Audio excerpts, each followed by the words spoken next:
Hi, ಎಲ್ರಿಗೂ ನಮಸ್ಕಾರ. Welcome to ಮಾಯಾ ಅಡುಗೆ ಮನೆ. ನಾನಿಲ್ಲಿವತ್ತು ಸಿಂಪಲ್ ಆ್ಯಂಡ್ ಟೇಸ್ಟಿಯಾಗಿ ಕ್ವಿಕ್ಕಾಗಿ ಆಗೋ ಥರ ಸ್ಪೈಸಿಯಾಗಿ ಚಿಕನ್ ಮಸಾಲ ಮಾಡ್ತಾಯಿದ್ದೀನಿ. ಹೇಗೆ ಮಾಡೋದು ನೋಡೋಣ ಬನ್ನಿ. ಅರ್ಧ kg ಚಿಕನ್ನ ತೊಳೆದಿಟ್ಕೊಂಡಿದ್ದೀನಿ. ಅದಕ್ಕೆ 2ರಿಂದ 3 ಸ್ಪೂನಷ್ಟು ಮೊಸರು ಹಾಕ್ಕೊಳ್ಳೋಣ. 1 ಸ್ಪೂನು ಚಿಕನ್ ಮಸಾಲ ಹಾಕ್ಕೊಳ್ಳೋಣ. ಹಾಗೆ 1/4 ಸ್ಪೂನಷ್ಟು ಅರಿಶಿನ ಪುಡಿ, 2 ಸ್ಪೂನು ಖಾರದ ಪುಡಿ, 1 ಸ್ಪೂನು ಧನಿಯಾ ಪುಡಿ ಹಾಕ್ಕೊಳ್ಳೋಣ.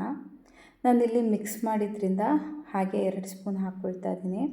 ನಂದು ಧನಿಯಾ ಖಾರದ ಪುಡಿ ಮಿಕ್ಸ್ ಇದೆ, ಹಾಗಾಗಿ ಅರ್ಧ ಸ್ಪೂನಷ್ಟು ಉಪ್ಪು, ಹಾಗೆ ಅರ್ಧ ಸ್ಪೂನು ಶುಂಠಿ ಬೆಳ್ಳುಳ್ಳಿ ಪೇಸ್ಟ್ ಹಾಕಿ ಚೆನ್ನಾಗಿ ಮಿಕ್ಸ್ ಮಾಡಿ 10ರಿಂದ 15 ನಿಮಿಷ ಅದು ನೆನೆಯೋದಕ್ಕೆ ಬಿಡೋಣ, ಮ್ಯಾರಿನೇಟ್ ಮಾಡೋಣ. ಅದಕ್ಕೆ ತಟ್ಟೆ ಮುಚ್ಚಿಟ್ಬಿಡೋಣ. ಇಲ್ಲಿ ನೀವು ನೋಡ್ತಾ ಇರ್ಬೋದು, ನಾನು ತುಂಬ ಕಮ್ಮಿ ಇಂಗ್ರೀಡಿಯೆಂಟ್ ಹಾಕ್ತಾಯಿದ್ದೀನಿ. ಅದಕ್ಕೆ ಈಸಿ ಅಂತ ಹೇಳಿದ್ದು ನಾನು. ಈರುಳ್ಳಿ, ಒಣಮೆಣಸಿನ್ಕಾಯಿ, ಕರಿಬೇವು, ಶುಂಠಿ ಬೆಳ್ಳುಳ್ಳಿ ಪೇಸ್ಟು, ಟೊಮೊಟೊ, ಕೊತ್ತಂಬರಿ, ಹಾಗೆ ಮ್ಯಾರಿನೇಟ್ ಮಾಡಿರೋ ಚಿಕನ್ ಇಷ್ಟೇ. ಇಲ್ಲಿ ಪ್ಯಾನ್ಗೆ ಎಣ್ಣೆ ಹಾಕ್ಕೊಳ್ಳೋಣ. ಎಣ್ಣೆ ಕಾದ ನಂತರ ಅದಕ್ಕೆ ನಾವು ತೊಳೆದಿರೋ ಅಂಥ ಕರಿಬೇವಿನ ಸೊಪ್ಪು ಹಾಕೋಣ. ಅದನ್ನು ಹಾಕಿ ಸ್ವಲ್ಪ ಫ್ರೈ ಮಾಡ್ಕೋಬೇಕು. ಫ್ರೈ ಆದ ನಂತರ ನಾನಿಲ್ಲಿ ಒಣಮೆಣಸಿನ್ಕಾಯಿ ಹಾಕ್ಕೊಳ್ತಾ ಇದ್ದೀನಿ. ಅದು ಹೇಗೆ ಅಂದರೆ 4ರಿಂದ 5 ಒಳಗಿರೋ ಬೀಜ ತೆಗೆದು ಬರೀ ಮೆಣಸಿನ್ಕಾಯಿ ಮಾತ್ರ ಹಾಕ್ತಾಯಿದ್ದೀನಿ. ಹಾಗೆ 1 ಮೀಡಿಯಮ್ ಈರುಳ್ಳಿನ ಸಣ್ಣಗೆ ಹೆಚ್ಚಿ ಅದನ್ನು ಹಾಕ್ಕೊಂಡು ಚೆನ್ನಾಗಿ ಫ್ರೈ ಮಾಡ್ಕೊಳ್ಳೋಣ.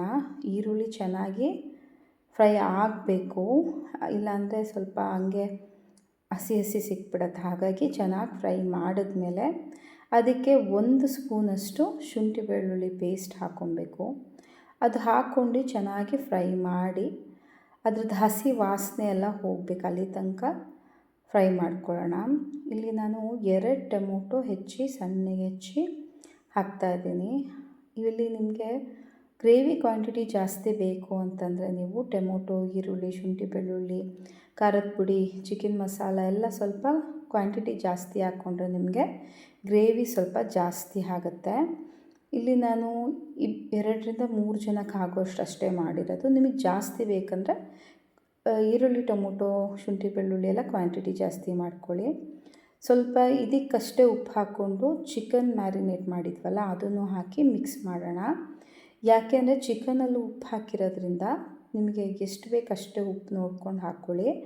ಈರುಳ್ಳಿ, ಟೊಮೊಟೊಗೆ ಹಾಕ್ಕೊಂಡು ಮಿಕ್ಸ್ ಮಾಡೋಣ. ಚೆನ್ನಾಗಿ ಮಿಕ್ಸ್ ಆದಮೇಲೆ ನಾನಿಲ್ಲಿ ನೀವು ನೋಡ್ತಾ ಇರ್ಬೋದು, ಬೇರೆ ಮ್ಯಾರಿನೇಟ್ ಮಾಡೋದಕ್ಕೆ ಏನು ಪೌಡ್ರುಗಳು ಹಾಕಿದ್ನೋ ಅಷ್ಟೇ. ನಾನು ತಿರ್ಗಾ ಇಲ್ಲಿ ಈರುಳ್ಳಿ, ಟೊಮೊಟೊಗೆ ಏನೂ ಹಾಕಿಲ್ಲ. ಹಾಗೆ ಅಷ್ಟೇ ಸಾಕಿದ್ದಕ್ಕೆ. ಇಲ್ಲಿ ನೀವು ಮೀಡಿಯಮ್ ಫ್ಲೇಮ್ನಲ್ಲಿ ಲಿಡ್ ಮುಚ್ಚಿ 10 ನಿಮಿಷ ಬೇಯಿಸ್ಕೋಬೇಕು. ಚಿಕನಲ್ಲಿ ನೀರೇ ಬಿಟ್ಕೊಳ್ಳೋದು ನಿಮಗೆ ಚೆನ್ನಾಗಿ, ಆದ್ದರಿಂದ ನಾನು ನೀರು ಹಾಕ್ಕೊಂಡಿಲ್ಲ.